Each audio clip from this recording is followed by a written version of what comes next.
प्यारे बच्चों, पिछले वीडियो में हम लोगों ने पढ़ा था कारक। कारक को हमने 3 पार्ट में आप तक पहुंचाया। कारक पार्ट 1, पार्ट 2, पार्ट 3, 3 भागों में हमने प्रथमा विभक्ति से लेकर सप्तमी विभक्ति और संबोधन तक का हमने कारक का अध्ययन आप लोगों को करवाया। आज हम लोगों ने अगले चैप्टर की योजना बनाई है जिसका नाम है सर्वनाम।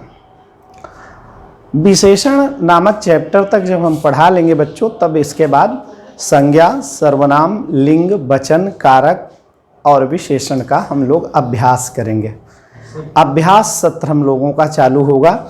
अभ्यास सत्र में एक एक चैप्टर संज्ञा, लिंग, वचन, कारक, सर्वनाम और विशेषण का हम लोग करेंगे। तो अभी हमारा अगला चैप्टर का नाम है सर्वनाम। सर्वनाम नामक चैप्टर में जब हम लोग पहुंचते हैं तो सर्वनाम में जाने से पहले कई बार बच्चों आप लोग वीडियो देखते हैं, तो वीडियो में जो आप लोगों को उपलब्धियां मिल रही हों, जो फ़ायदे मिल रहे हों, उसको भी आप लोग शेयर करा करिए। हम लोग वीडियो आपके लिए बनाते हैं, जहां कहीं कोई अगर कमी छूट जाए, कोई बात ना समझ में आए, उसको भी आप कमेंट में कर सकते हैं। इसको आप शेयर भी करें ताकि ज़्यादा से ज़्यादा लोगों को फ़ायदा मिल सके। अगर इस वीडियो से आपको फ़ायदा मिल रहा है तो और आपके भाई बहन इसका लाभ ले सकें। हम लोग वीडियो इसीलिए बनाते हैं कि हमारा आपका तारतम्य बना रहे। जल्द से जल्द हम लोग ऑनलाइन भी आप लोगों से जुड़ने वाले हैं। हो सकता है एक आध सप्ताह के बीच में, इस सप्ताह के बीच में ही हम लोग ऑनलाइन आपसे जुड़ सकें। व्यवस्थाएं हो रही हैं उसकी भी। तो आप लोग इसको शेयर करिए। यथार्थ एकेडमी क्लासेस के नाम से हमारा जो चैनल है, इसको आप लोग सब्सक्राइब करिए यदि अच्छा लगता है तो। अगर कहीं कोई आपको इसमें खामी मिलती है, कोई दोष मिलता है, कोई त्रुटि मिलती है, तो उसको भी आप बताएं। चूँकि अभी हमने आपसे बताया था कि अभी हम लोगों के पास एक जनरल वाइट बोर्ड है और इसी से हम लोग बना पा रहे हैं। चूँकि अभी तक हम लोग इसकी व्यवस्था पूर्ण रूप से नहीं कर पाए थे, तो इसमें अगर आपको कहीं हमारी लिखावट में या कहीं आपको कोई बात समझने में असुविधा हो रही हो तो उसको भी आप बताया करें। देखिए, हम पूरा प्रयास करते हैं कि आप तक हम अपनी भाव, भाषा, ज्ञान, हर चीज़ आप तक पहुंचावें। अपने प्रेम की वर्षा, बौछार सब आपके ऊपर होती रहे, ये मेरा उद्देश्य है। और आपसे हम जुड़े रहें, आपके लिए ही हम ये वीडियो बना रहे हैं। आप ज़्यादा से ज़्यादा घर बैठे लाभ ले सकें, इसी के लिए हम इस वीडियो को बना रहे हैं बच्चों। और आप अगले टॉपिक के रूप में हमारा फिर एक नया विषय आपको मिल रहा है, उसी तारतम्य, उसी क्रम में, जिसका नाम है सर्वनाम। सर्वनाम सर्वनाम नामक चैप्टर में जब हम लोग पहुंचते हैं तो बच्चों, सर्वनाम का पहला स्टेप सब लोगों के दिमाग में आता है कि सर्वनाम है क्या। सर्वनाम का वास्तविक अर्थ होता है, जिसे आप कह सकते हैं कि इसका शाब्दिक अर्थ। शाब्दिक अर्थ अगर आप लोग इसका नाम रखेंगे कि सर्वनाम का शाब्दिक अर्थ क्या होता है, तो होता है सब का नाम। शब का नाम। दुनिया में जितनी चीज़ें हैं, चाहे वो जड़ हो, चाहे चेतन हो, चाहे अचेतन हो, चाहे जीव हो, चाहे निर्जीव हो, उनके स्थान पे जो नाम लगा दिया जाता है, यानी संज्ञा के स्थान पर, दुनिया में हर चीज़ संज्ञा होती है। आपको मैंने बताया है, यानी ब्रह्मांड की हर विषय वस्तु एक संज्ञा है। क्यों संज्ञा है ये भी मैंने बताया था, क्योंकि सबका अपना कोई ना कोई नाम है। अगर किसी का कोई नाम है तो वो संज्ञा है। संज्ञा को हमने ये भी बताया था, संज्ञा न कह करके समज्ञा बोला जाता है, ये भी हमने समझाया था उस चैप्टर पढ़ाते समय। तो शाब्दिक अर्थ का जो वास्तविक मतलब होता है सबका नाम, यानी सब चीज़ों के नाम के स्थान पे जो लगा दिया जाए वही हमारा क्या होता है, सर्वनाम। तो पहला स्टेप यहाँ पर प्रश्न के रूप में पूछ लिया जाता है कि सर्वनाम का शाब्दिक अर्थ क्या होता है, यानी अर्थ क्या होता है, तो आपको बताना है सबका नाम। दूसरा आपका क्वेश्चन फिर एक बनता है यहीं पर यहां पर एक क्वेश्चन बनता है कि इसका कार्य क्या है। इस सर्वनाम का कार्य क्या है? तो इसका कार्य है संज्ञा के स्थान पर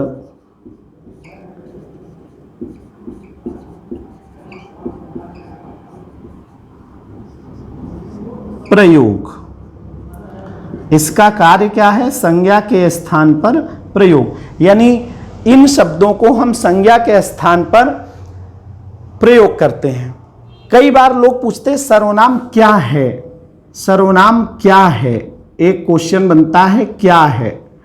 आप ये भी बता सकते हैं सर्वनाम एक विकारी शब्द है। विकारी शब्द, ये प्रकरण विकारी और अविकारी शब्द जब हम लोग शब्द पढ़ेंगे तो वहां पर आएगा। तो जिन शब्दों को, जो शब्द हमारे संज्ञा के स्थान पे लगते हैं उन्हें सर्वनाम कहा गया। सर्वनाम का शाब्दिक मतलब होता है सब का नाम। इसका कार्य है ये संज्ञा के स्थान पर प्रयोग किए जाते हैं। ये एक विकारी शब्द है। विकारी शब्द यानी जिनके कारण हमारे वचन, कारक आदि का परिवर्तन हो जाता है, वे सब हमारे क्या होते हैं? विकारी शब्द होते हैं।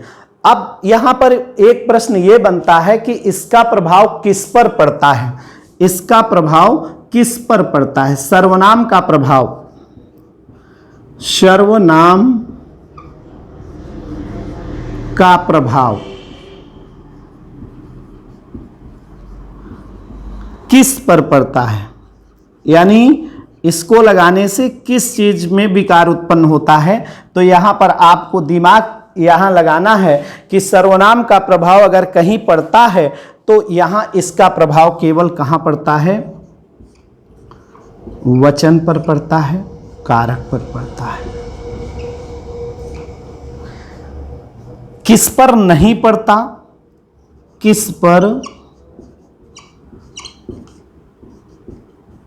नहीं पड़ता? तो इसका प्रभाव लिंग पर नहीं पड़ता। लिंग पर नहीं पड़ता। इसका प्रभाव लिंग पर नहीं पड़ता, वचन पर पड़ता है और कारक पर पड़ता है। अब आप कहेंगे ऐसा क्यों है? तो जैसे हमने यहां पर ले लिया वह शब्द,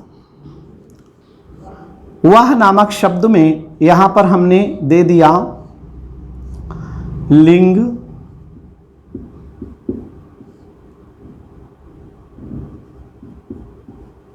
वचन,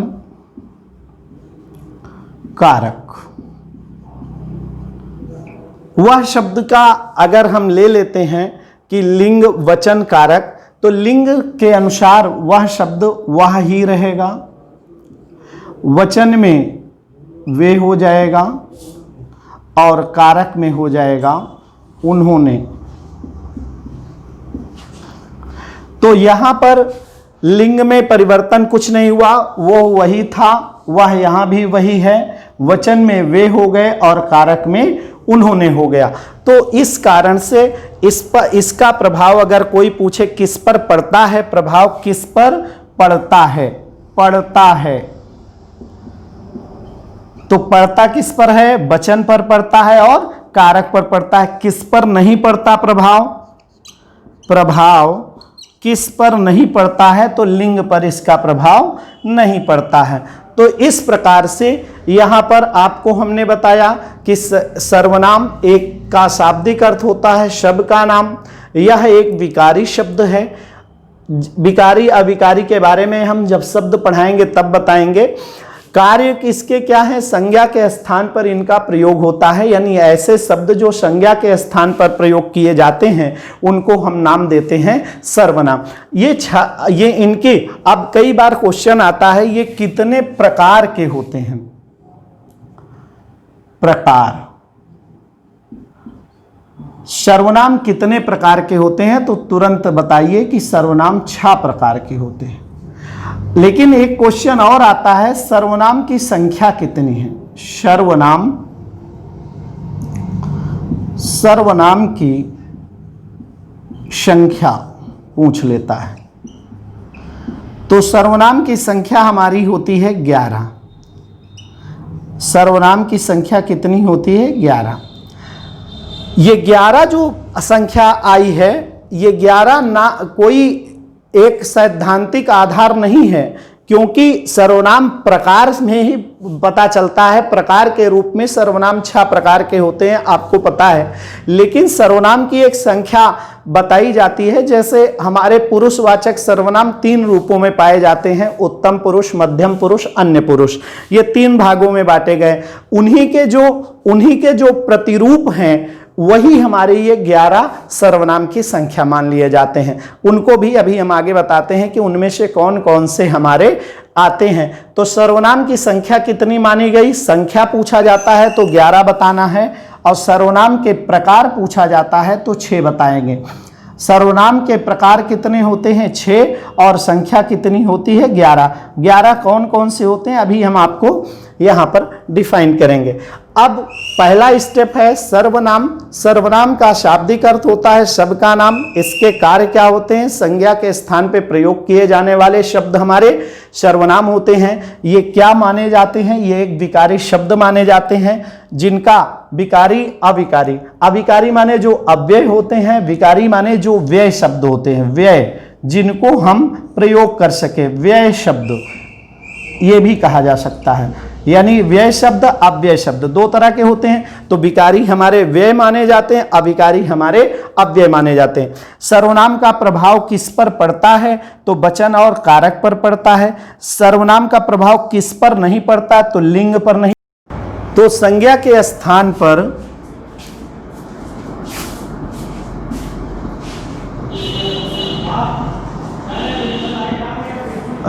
पर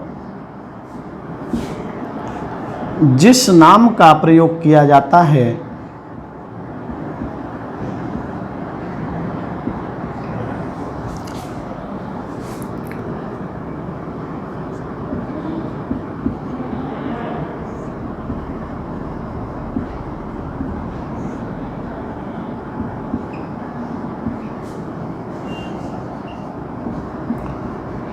उसे सर्वनाम कहा जाता है।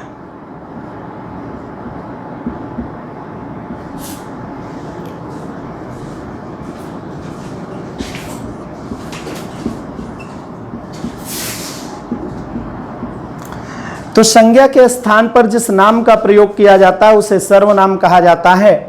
ये अभी हमने बताया कि इसकी जो संख्या है, संख्या हमारी होती है 11।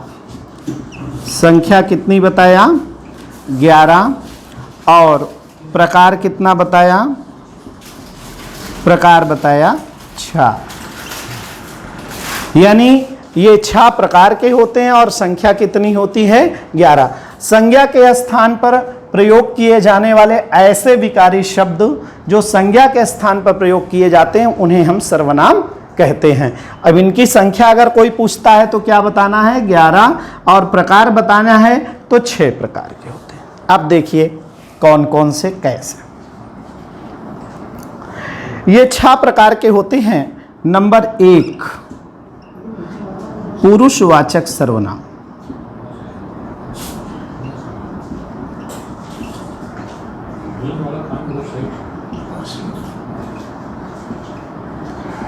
पुरुषवाचक सर्वनाम।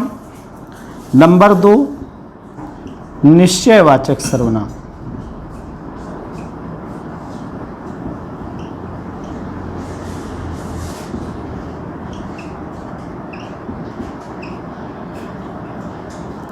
नंबर 3, अनिश्चयवाचक सर्वनाम।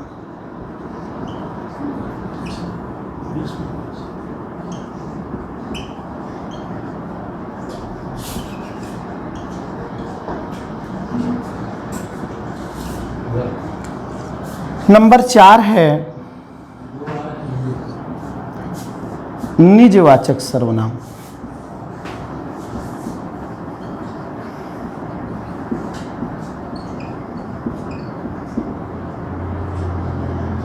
नंबर 5 है संबंधवाचक सर्वनाम।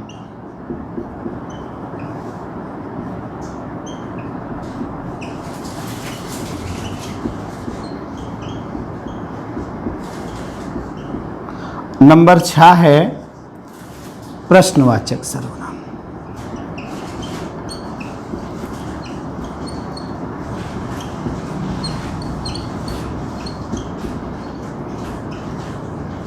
अब आपको संख्या क्लियर हो गई कि अभी हमने बताया था कि संख्या इसकी कितनी होती है, 6। ये 6 आपके सर्वनाम बन गए। पहला पुरुषवाचक सर्वनाम, दूसरा निश्चयवाचक सर्वनाम, तीसरा अनिश्चयवाचक सर्वनाम, चौथा निजवाचक सर्वनाम, पांचवा संबंधवाचक सर्वनाम और छठवां प्रश्नवाचक सर्वनाम। तो ये हमारे सर्वनाम 6 प्रकार के होते हैं। इनकी संख्या कोई भी पूछे कि इनकी संख्या कितनी, तो 11। ये प्रकार हैं, 6 प्रकार हैं। अभी हमने प्रकार पर चर्चा किया।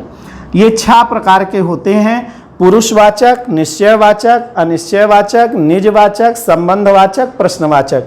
पुरुषवाचक, निश्चयवाचक, अनिश्चयवाचक, निजवाचक, संबंधवाचक, प्रश्नवाचक, ये 6 प्रकार के होते हैं। अब हम इसके बारे में बताने चल रहे हैं कि पुरुषवाचक क्या होता है।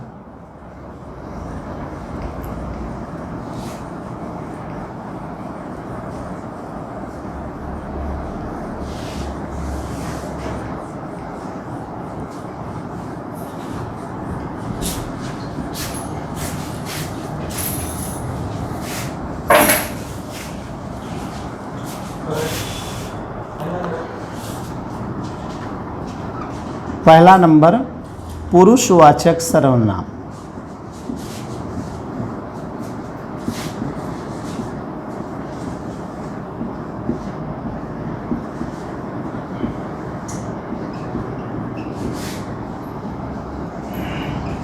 पुरुषवाचक सर्वनाम, इस पर जब हम लोग चलते हैं तो पुरुषवाचक सर्वनाम में हमारे 3 आधार प्राप्त होते हैं। पहला मिलता है उत्तम पुरुष,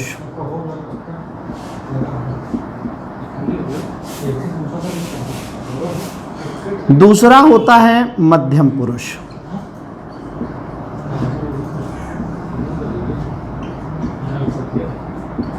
और तीसरा होता है उत्तम पुरुष, अन्य पुरुष।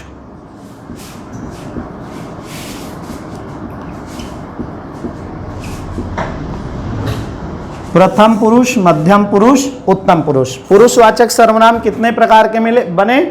3 रूपों में प्राप्त हुआ। पहला उत्तम पुरुष, दूसरा मध्यम पुरुष, तीसरा अन्य पुरुष। बच्चों, ये थोड़ा सा संस्कृत के बच्चों के लिए उल्टा हो जाता है। संस्कृत में प्रथम पुरुष, मध्यम पुरुष, उत्तम पुरुष होता है। प्रथम पुरुष, मध्यम पुरुष, उत्तम पुरुष होता है। संस्कृत में उल्टा होता है, प्रथम पुरुष, मध्यम पुरुष, उत्तम पुरुष। हिंदी में उत्तम पुरुष, मध्यम पुरुष, अन्य पुरुष। तो इसको भी दिमाग में रखना पड़ता है कि यहाँ पर क्या है, अन्य पुरुष। अब उत्तम पुरुष किसे कहते हैं? उत्तम पुरुष है क्या? उत्तम पुरुष का जो सही मतलब होता है, कई बार लड़के बस केवल मैं, हम, मुझे, मुझको से काम चला लेते हैं, लेकिन उत्तम पुरुष का जो वास्तविक मतलब है उसका मतलब ये है कि बोलने वाला वक्ता, बोलने वाला वक्ता, जब बोलने वाला वक्ता यानी जो कुछ बोलने वाला वक्ता जो होता है वो उत्तम पुरुष होता है, और जो सुनने वाला होता है वो मध्यम पुरुष होता है। बोलने वाला वक्ता उत्तम पुरुष और सुनने वाला जो होता है वो मध्यम पुरुष होता है। तो वक्ता जो होता है उत्तम पुरुष में, श्रोता जो होता है वो मध्यम पुरुष में। तीसरा, बोलने वाला वक्ता सुनने वाला श्रोता या किसी अन्य के लिए कोई कथन करता है, किसी अन्य व्यक्ति के लिए कथन करता है, तो वो अन्य पुरुष में चला जाता है। तो यहां 3 आधार मिलते हैं। उत्तम पुरुष में क्या आता है? मैं, हम, मुझे, मुझको,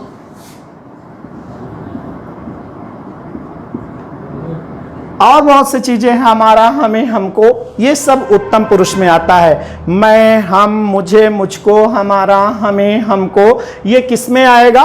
उत्तम पुरुष में आएगा। मैं, हम, मुझे, मुझको, हमारा, हमें, हमको, ये बोलने वाला वक्ता का बात है। बोलने वाला व्यक्ति कहता है मैं, हमें, हम, मुझे, मुझको, हमारा, हमें, हमको, ये बोलने वाला वक्ता का कथन है। तो जहां पर मैं, हम, मुझे, मुझको, अभी एमपीएसआई में क्वेश्चन आया था कि हमको नामक सर्वनाम किस पुरुष में प्रयोग किया जाता है। कई बार लड़के कंफ्यूज हो जाते हैं किस पुरुष में होता है, तो आपको याद रखना पड़ेगा कि उत्तम पुरुष में क्या होता है, मैं, हम, मुझे, मुझको, हमारा, हमें, हमको, ये उत्तम पुरुष में आता है।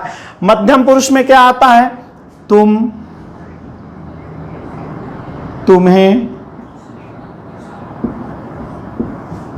तुझे, तुमको,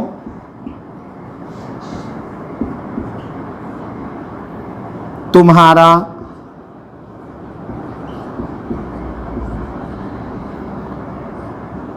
अब तुम, तुम्हें, तुझे, तुमको, तुम्हारा यहां पर कर दिया, यहां पर आता है आप। आप का प्रयोग भी इसी में आता है। तो आप आदि जो चीजें इसमें लग जाती हैं, तो तुम, तुम्हें, तुझे, तुझको, तुम्हारा, तुम्हें, तुमको, ये आप आदि का प्रयोग इसमें होता है। ये कौन सा होता है, मध्यम पुरुष। तो उत्तम पुरुष में हमने क्या बताया, ये सुनने वाला श्रोता होता है, ये बोलने वाला वक्ता होता है, ये सुनने वाला श्रोता होता है। तुम, तुम्हें, तुझे, तुझको, तुम्हारा, तुम्हें, तुमको, आप आदि ये सब इसमें प्रयोग किया जाता है। अब बताते हैं अन्य पुरुष। अन्य पुरुष में क्या आता है, यह, वह, ये, वे, इसे, इसको, इन्हें, इनको, ये सब हमारा प्रयोग कहां पर होगा, अन्य पुरुष में। तो बोलने वाला श्रोता, सुनने वाला, बोलने वाला वक्ता, सुनने वाला श्रोता और किसी अन्य के लिए जब कथन करता है तो वह तीन भागों में पुरुषवाचक सर्वनाम को बांटा गया है। पहला उत्तम पुरुष, दूसरा मध्यम पुरुष और तीसरा अन्य पुरुष। उत्तम पुरुष में हमने क्या बताया, मैं, हम, मुझे, मुझको, हमारा, हमें, हमको आदि। मध्यम पुरुष में क्या बताया, तुम, तुम्हें, तुझे, तुझको, तुम्हारा, तुम्हें, तुमको, आप आदि।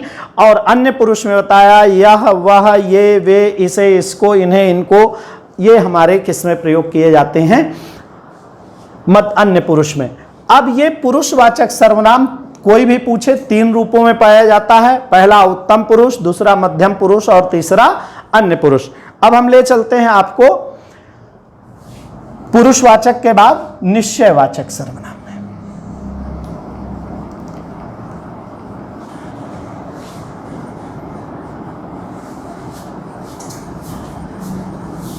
निश्चयवाचक सर्वनाम का मतलब होता है विषय वस्तु की निश्चितता। निश्चितता से आशय ये होता है कि जो विषय वस्तु हमारी बिल्कुल निश्चित है, और निश्चित में यहां पर पास और दूर का बोध होता है। निश्चयवाचक सर्वनाम, निश्चयवाचक सर्वनाम ये दूसरे नंबर पर आता है। दूसरा नंबर क्या हुआ, निश्चयवाचक सर्वनाम। इस सर्वनाम में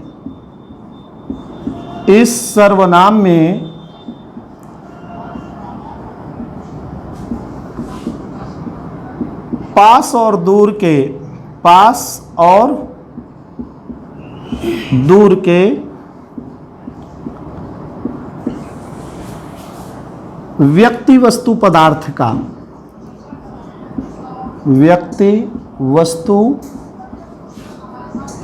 का निश्चित बोध होता है।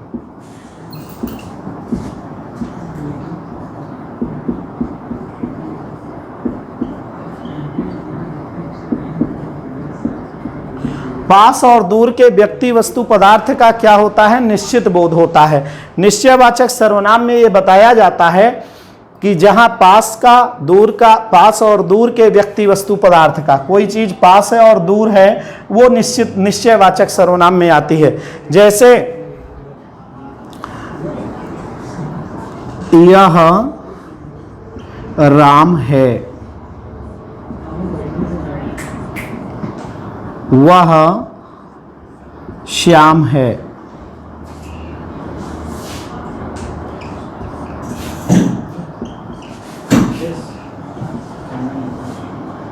ये अच्छे हैं। वे बुरे हैं।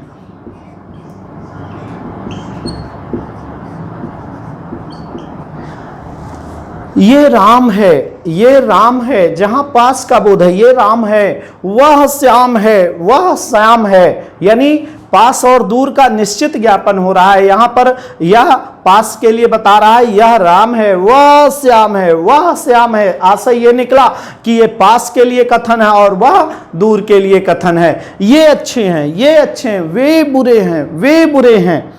तो इससे आशय हुआ कि ये पास और दूर का निश्चित ज्ञापन कर रहा है, यानी जो सर्वनाम पास और दूर का निश्चित बोध करा देता है उसी का नाम होता है निश्चयवाचक सर्वनाम। निश्चय, निश्चय वाचक सर्वनाम, निश्चयवाचक सर्वनाम यानी व्यक्ति वस्तु पदार्थ का निश्चित बोध होता है। यहां पर निश्चित ही होगा, निश्चित बोध होता है तो वहां वह हमारा निश्चयवाचक सर्वनाम कहलाता है, जहां पास और दूर का निश्चित बोध हो जाए। हमने कहा यह घर है, वह गांव है, यह नदी है, वह तालाब है। तो जहां पास और दूर का निश्चित बोध हो जाता है उसी का नाम हमारा निश्चयवाचक सर्वनाम कहलाता है। तो निश्चयवाचक सर्वनाम में सदैव यह ध्यान देना है कि पास और दूर का, पास और दूर का, कोई भी व्यक्ति वस्तु पदार्थ के पास और दूर होने का जो बोध करा दे वो हमारा निश्चयवाचक सर्वनाम होता है। जैसे यह राम है और वह श्याम है, ये अच्छे हैं, वे बुरे हैं, यानी पास और दूर का निश्चित बोध कराने वाले सर्वनाम हमारे निश्चयवाचक सर्वनाम कहलाते हैं। अब अगला सर्वनाम है अनिश्चयवाचक सर्वनाम।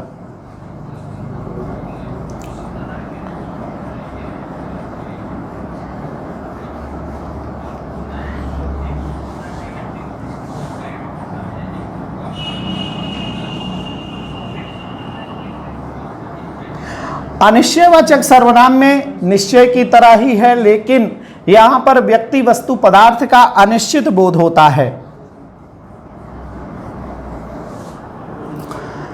अनिश्चयवाचक सर्वनाम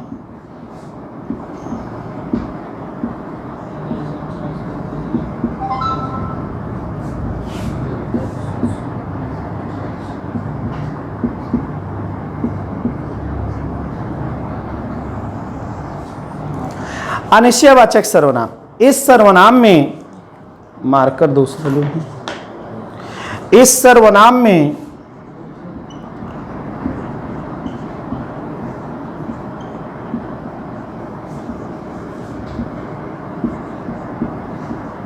पास और दूर के नहीं, इस सर्वनाम में व्यक्ति वस्तु पदार्थ का अनिश्चित बोध होता है।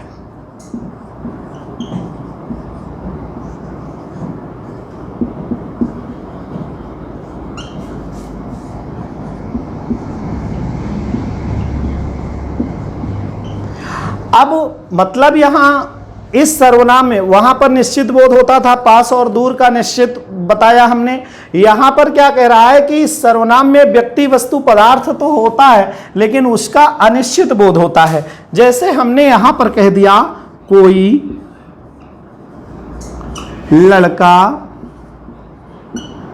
आया है, कोई लड़का आया है, हमने यहां पर दे दिया कोई, हमने कहा कुछ लेते आना, कुछ लेते आना। अब कुछ से ये क्लियर नहीं हो रहा है, स्पष्ट नहीं हो रहा है कि हमें क्या लाना है, तो यहां कोई और कुछ आदि शब्दों का प्रयोग किया जाता है। यानी कोई कुछ जैसे शब्द अगर मिलते हैं हमारे जिस सर्वनाम में, तो वहां हमें यह समझ लेना चाहिए कि पक्का यहां पर हमारा कौन सा है, अनिश्चयवाचक सर्वनाम। कुछ, कोई आया है, कोई बोला था, कोई बोला था,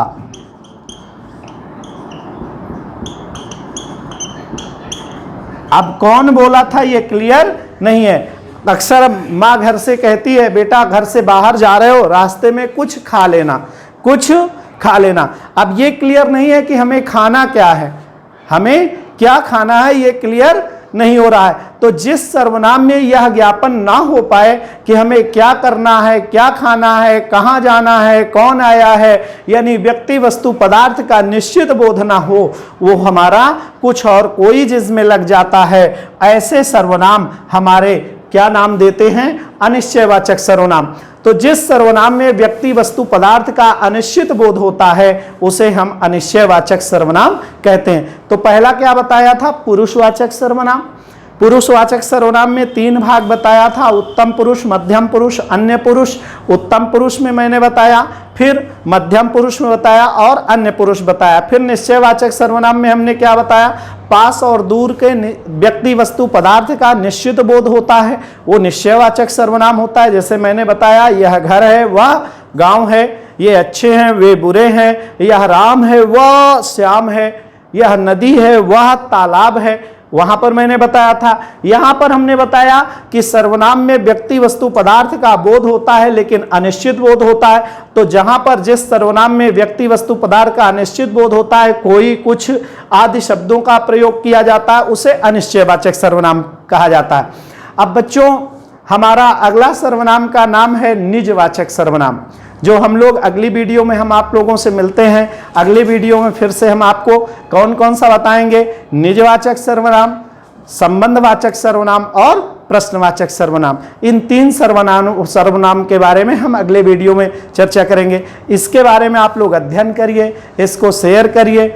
जहां आपको असुविधा लगे, कोई बात आपको समझ में ना आती हो, उसको आप कमेंट करके पूछ सकते हैं, आप अपने मैसेज दे सकते हैं। और तब तक के लिए धन्यवाद।